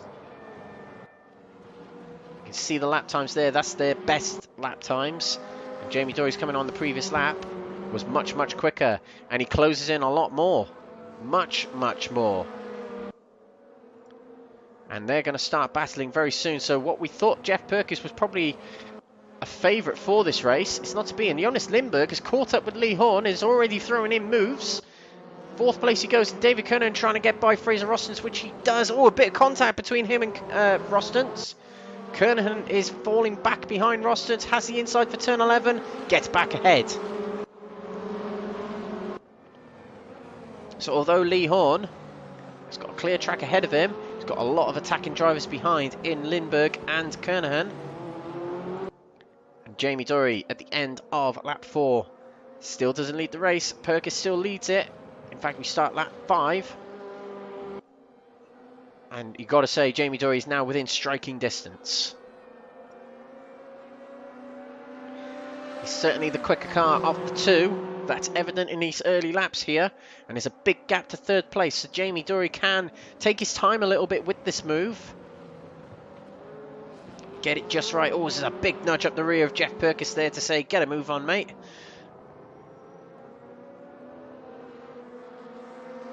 When will the move come? When is Jamie Dory going to time it? I presume it's going to be in Sector 2, as that is the part of the circuit that Chevrolet is so good in. And he drops off a little bit, does Jamie Dory. Maybe he is trying to time this overtake to perfection. David Kernohan takes 4th place away from Jonas Lindberg. And while they were battling, it's allowed Lee Horne to stretch a 1 second gap. But Kernohan breaks into 4th place, and he now has to hunt down his main championship rival, Lee Horne, just ahead. Kernohan will be concerned that Geoff Purkiss is up there as well, as Geoff Purkiss was 2nd in the championship coming into tonight. But Geoff Purkiss let down a lot by that race 2 result. It really all depends what happens with the drop rounds. Mark Arrowsmith is out of this race again, so it's a 3 DNF, sadly for Mark Arrowsmith. Ugh, aye. If he had any more luck, he'd have none at all.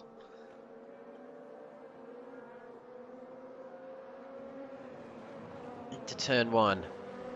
No move yet from Jamie Dorey. This is the part where the Chevrolet struggle. As soon as they get right up on the ladders, it becomes very difficult for them to make a move. Oh, Georgiadis, Heike Navalov and Roy Plummer having a big battle here. Georgiadis has dropped to 9th, so Plummer and Navalov have made their way past in turn 1 there.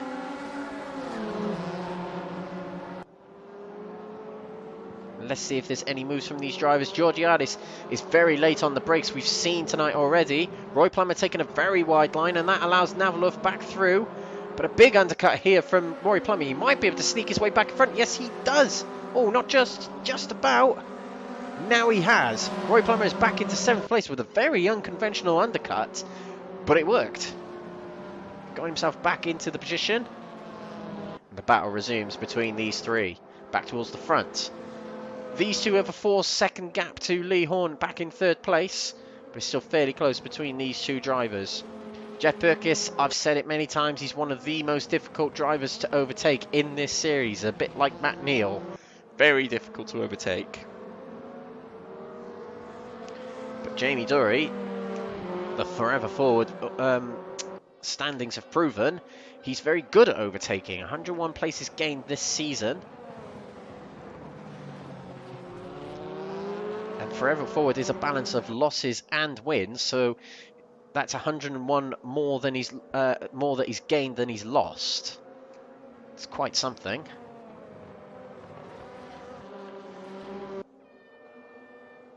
One second gap between David Kernohan and Lee Horne.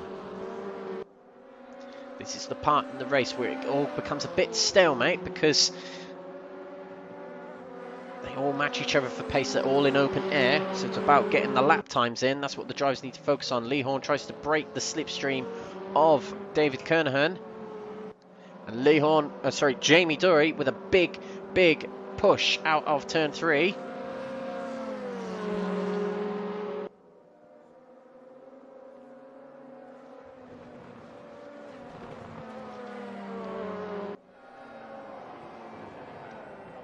But not close enough to make a move in turn 5.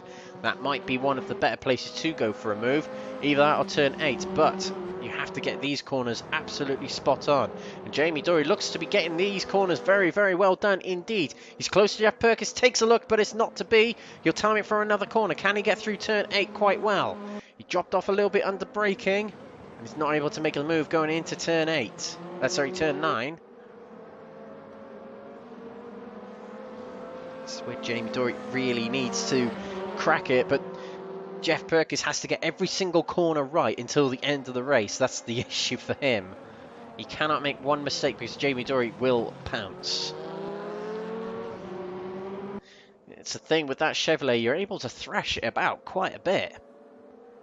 It is closing up quite a bit between these 3 drivers here battling for 3rd. Kernohan closes in a little bit on Lee Horne. And Lindbergh is closing in a little bit on Kernohan. Leader of the AM category at the moment is Roy Plummer in this race, but just ahead of Anastasios Georgiadis.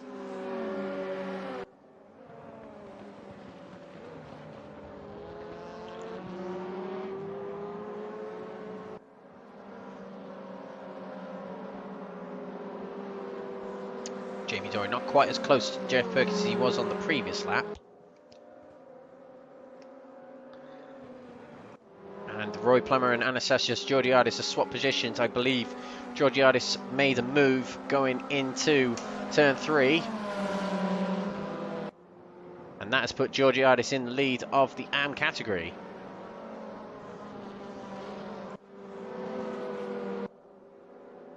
And I know we have 12 minutes left of this race, but Going to have to decide our Apex Tracks Driver of the Day award at some point. And at the moment, I'm leaning towards Jonas Lindberg. It's been a big turn of form, new car for him. And he's putting some big moves in this race. And of course, he's a race winner. But Jamie Dorey's also put in a good night, as has Lee Horne. This could be another three-peat of podiums for him.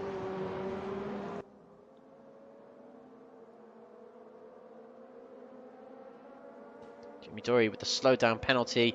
It's quite an aggressive message, the stewards notice on the right there. Oh, but it might have actually been quite a big slowdown penalty he had to serve, and he got another one coming out of turn 1 then. And I think Lee Horne might have as well. We saw him go wide then. But I say that about Jamie Dorey, he's dropped back a bit from Geoff Purkiss. He's now half a second back. But I tell you what, this will be impressive from Geoff Purkiss if he hangs on to this, because Jamie Dorey came at him like a bull in a china shop. Absolutely reeled him in, but as soon as he got close, it's what happens on this track, and especially in these cars, especially when you've got such a difference between the Lada and the Chevrolet. Jamie Dorey just couldn't find an overtake. He's outright quicker, that's for certain. Having said that, he's dropping back a fair bit on this lap. I wonder if he's shed his tyres a little bit earlier. It is quite a demanding track on the tyres, is Chang.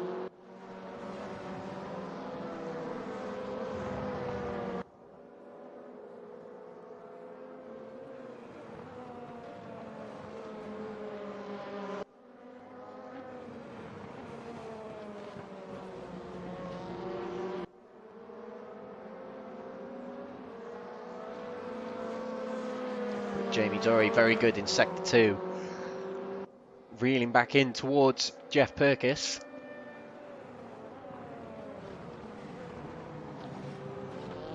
$10 to go in this race. Can Geoff Purkiss hang on to it?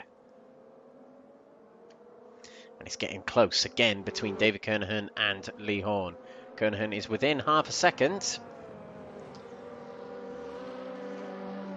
It could get tasty between them two.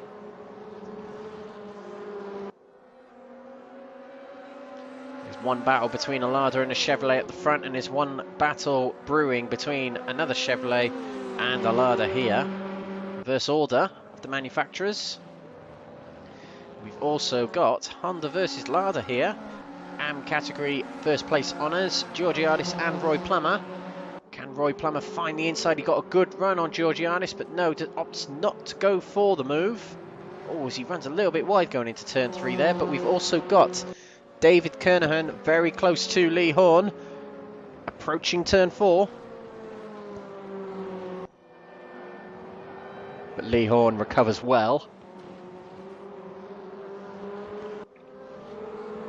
He stays ahead. No move yet from Kernohan, but no doubt he's going to be thinking about where's best to go for that move. Needs to reel back in the time. That's the thing with being a top-level driver in these leagues, is when you're up against your main rival, you've got to focus A, on catching up with them and being quick, and B, getting past them. It's quite hard to put all those things together sometimes.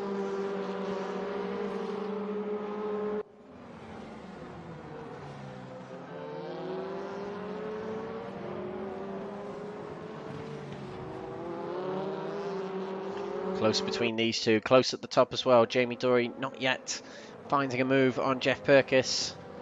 The problem with the Chevrolet is it can't get close enough at the end of the straights to make a move. You're relying on a mistake from the Lada drivers. Geoff Purkiss been ultra consistent right here. He's held off Jamie Dorey for probably about 12 minutes now. As Jamie Dorey outbrakes himself going into turn 3. David Kernohan taking to the outside of Lee Horne. He's going to try a late apex coming out of turn 3 to gain rapidly down this straight here, but he might not be close enough to make any such move yet. Although he is gaining rapidly. Takes to the inside. I might be proven wrong here. To the inside he goes. Room given by Lee Horne, but Kernohan has to tuck back in behind, and he just about hangs on to third place, does Lee Horne. That could have been a very interesting battle indeed between them two. Still close between them. Nothing happened between Dory and Perkis yet, but Kernohan, that might have been One of the better opportunities of this race so far. But he drops off a little bit in this sector. He gains it rapidly in sector 1.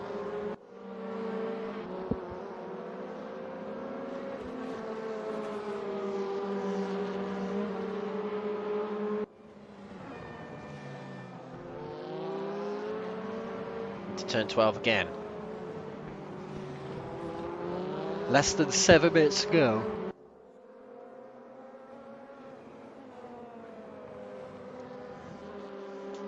Let's revert to Jamie Dory and Geoff Purkiss. Perkis, you've got to say, has probably got about 4 or 5 laps left to defend this, which is going to be a tall order, but he's defended more than that already in this race. Kernohan very quick down the straights here. He's going to take to the outside again. Late braking and a late apex. Oh, Lee Horne wasn't so clean through that corner then. And now Jamie Dory's going for the move on Geoff Purkiss. It's side by side between the two. Geoff Purkiss went wide coming out of turn 3 by the looks of it. Into turn 4 we go. Shallow line from Geoff Purkiss. He's going to run off wide. Jamie Dory takes to the inside and takes the lead. Or has he, as Geoff Purkiss is going to come back? Very close between Kernohan and Horne as well, but no move just yet from them. So now, Jamie Dory finally makes the move. He waited for that mistake from Perkis, and it finally happened. He takes the lead here. Now he has to get his head down and try and pull away. He's quicker in this sector already. Look at the gap he's pulling already. That's the difference between the Lada and the Chevrolet, is that sector. Oh, as David Kernohan takes the inside of Lee Horne. Lee Horne guarded it very, very aggressively, but Kernohan had to almost go on the grass to avoid that. It was very bullish defending from Lee Horne indeed, but it keeps him 3rd place. Goes to defend turn 12. 5 minutes to go. Such intense battles. This top 4 we've got here is the top 4 in the championship, not in that order. But these are very intense battles between all these drivers. This could well be the battle for 3rd in the championship between Dory and Perkis. And this is the battle for top spot between Horne and Kernohan. We have got another battle further back. This is Fraser Rostens against Anastasios Georgiadis. I think Georgiadis is going to keep hold of the position, but we've got David Kernohan alongside, slightly ahead of Lee Horne under braking, but Lee Horne is able to get it back in front. Can Kernohan get a good exit from this corner? Takes to the outside again. He's got the upper hand on power, but Lee Horne has to be so brave through this next corner. He drops behind. He's put it back behind. He wasn't able to keep it alongside, but is he going to go for the late braking going into turn 6? A bit of a nudge on the rear of Kernohan. He keeps hold of it. Through they go, and Lee Horne stays behind. Kernohan takes 3rd place here. So in the last lap, we have seen a change for the lead and a change for 3rd place. Kernohan takes 3rd here. But Lee Horne has got to fight back now. Big moves here. It was very, very stationary for a long, long time for all these drivers in the top 4 here, and all of a sudden it kicks off in the last few minutes. Perkis is maintaining a half a second gap to Jamie Dory, but it's not necessarily coming down further from that. This will be one of the main battles to watch. Geoff Purkiss getting very close to Jamie Dory going through turn 1. He'll actually have a good run on Jamie Dory here. Let's watch down this straight here on board. You can see he's just gaining and gaining and gaining. Is he going to go left? Is he going to go right? Jamie Dory goes to defend the right side.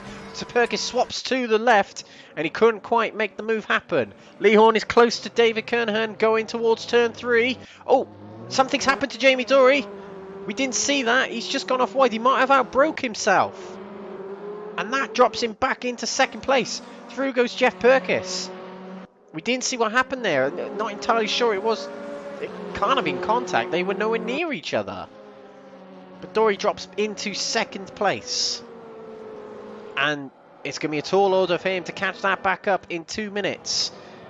So Geoff Purkiss might well have been gifted this. Although another mistake from him could put Jamie Dory back on his heels. Lee Horne trying everything he can to get past His main championship rival, David Kernohan, he's going to take to the inside of turn 8. He decides not. It's very intense racing here at Chang, that's for certain. And we have to decide our driver of the day at this point. But I feel like it's been a good comeback, a good return to form for Jonas Lindberg. He is our Apex Tracks Driver of the Day award winner. An impressive qualifying, an impressive race 1 and a race win in race 2. Our Apex Tracks Driver of the Day. But the racing continues, and Jamie Dory is actually being caught a little bit by Kernohan and Lee Horne here. His second place is under threat right now. This will help Kernohan along, and this will not be helping Lee Horne. The Lada getting slipstream is double trouble for the Chevys. Into turn 3 we go.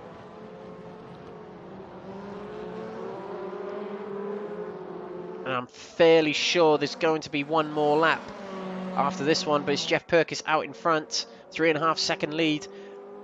You could say it was kind of gifted to him. And something's going wrong with Jamie Dory as David Kernohan has caught up with him.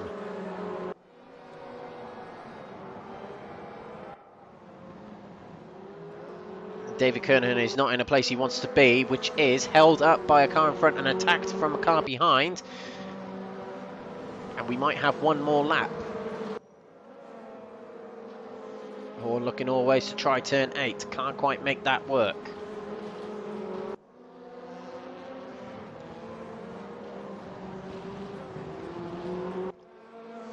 But what was looking like a near race win for Jamie Dory is looking like he might even be under threat for second place here now.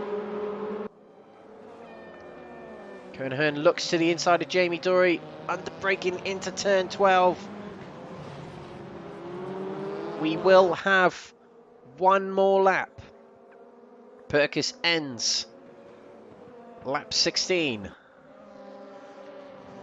This is the battle to watch. Kernohan, he's definitely close enough. He's going to take to the inside. Can he get there quick enough? Jamie Dory is guarding the inside. Kernohan and him make contact. Not much room given on the inside by Jamie Dory. Kernohan is going to have to be late on the brakes here. Brave on the brakes. Dory is going to take a wide berth into the corner. Kernohan is provisionally in second place. Dory goes wide, and that's going to allow Lee Horne through. Horne is into third place. Yes, he is. He sneaks in front. The attempted undercut from Jamie Dory didn't quite work. Kernohan is into second place. And Horne is onto the podium. Into turn 6 we go. Lee Horne is not going to give up on trying to get second place here. The more points he takes off Kernohan, the better it is for his championship. Particularly as we go to Nordschleife next week. A very tricky track indeed. Into turn 8. He tries to the inside of Kernohan. He had the inside, but the door is closed. Jamie Dory's on the inside of him. Back into third place could go Jamie Dory. Lee Horne is trying to power it around the outside. Through they go now into turn 10. Lee Horne is trying it back through, and he might have got back past Jamie Dory. No, he hasn't. Dory's back in front. And into turn 12 we go. It's going to be a battle between all these drivers. Oh, it's contact between Horne and Dory. Dory is sideways. But we have to switch to our winner. Geoff Purkiss takes the win. And I think it is Lee Horne who will take the win, the third place here. With a big battle between him and Jamie Dory, that teammates at the end there. Kernohan takes second, Horne takes third, Dory takes fourth, and Lindbergh might have nearly capitalised on that at the end. He takes fifth. First of the AM category in the field, Georgiadis. I'd say Georgiadis is also a contender for driver of the day tonight. He's had good results tonight. He dominated the AM category tonight in these races. But Geoff Purkiss, a race winner. Again, this will be his fifth of the season. Yes, it will. But what about what we saw on the final lap there?